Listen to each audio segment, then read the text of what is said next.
Ito ay rated SPG. Striktong patnubay at gabay ng magulang ang kailangan. Maaaring may masiselang tema, lengguwahe, karahasan, sexual, horror o droga na hindi angkop sa mga... Bago pa man nga makulong itong si Lorena ay mabuti na nga lang ay binigay niya na nga kay Tristan ng mga ebidensyang magpapatunay na hindi nga siya ang tunay na pumaslang dito nga kay Joy. Kaya naman nga ang gagawin nga nito ni Tristan ay patunayan sa korte na ang ate Lorena niya ay inosente. Subalit kasulukuyan ngang nakakulong itong si Lorena habang ngang naghihiring. Ang sabi nga nito ni Lorena ay not guilty nga raw siya. Ibig sabihin hindi nga raw siya ang tunay na pumaslang dito nga kay Joy.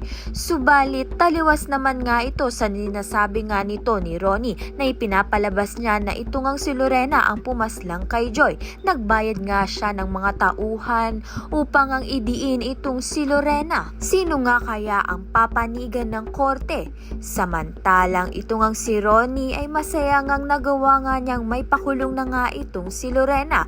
Subalit hinding-hindi niya nga makukuha nga muli itong si Wilfred dahil wala na ngang pagmamahal sa kanya si Wilfred. Kaya naman nga't yan at iba pa ang dapat nating pakaabangan. Maraming salamat sa iyong panonood.